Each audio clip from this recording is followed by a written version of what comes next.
Hello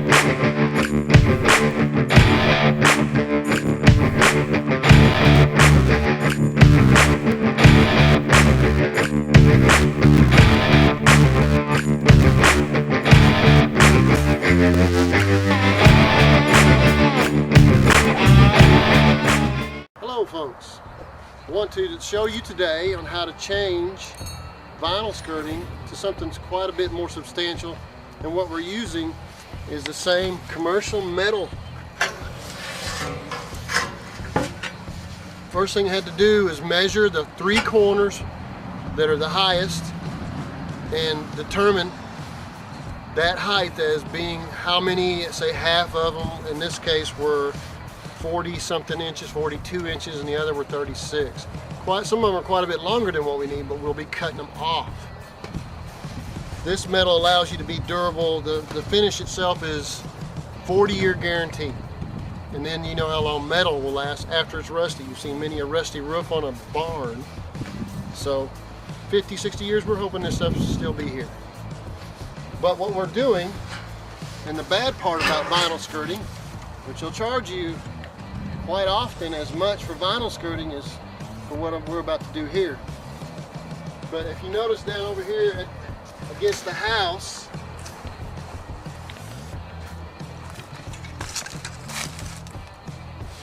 the bottom of the rail is pushed in, the skirting's pulled out, and there's holes at the bottom. Sometimes that's caused by weed eaters, sometimes by lawnmowers.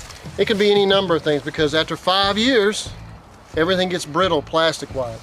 And this happens a lot. This one has lasted quite a bit longer. Quite a testament to what vinyl skirting can do, but it shows you exactly what happens with vinyl skirting. What we're going to do is use the top rail and the bottom rail that is existing. And you could do the same thing at your place. And what we'll have to do is straighten out the bottom rail, which in this case is pushed in. And we're going to bring it back out and then put in metal and use the same trim that's already existing. Again, this is something you can do very easily, and we'll take you through it.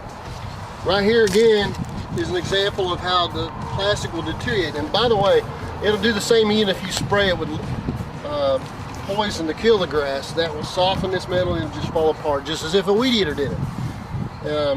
So again, it's pushed it in.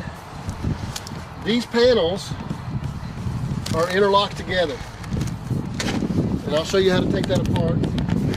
And then this is called a top front. The top front snaps in. So what we're going to do, pull out the top front and slide out the panels. Looks real easy, but sometimes it's not. Sometimes it's really bad. We're going to have to clean up all this right here, and then the bottom rail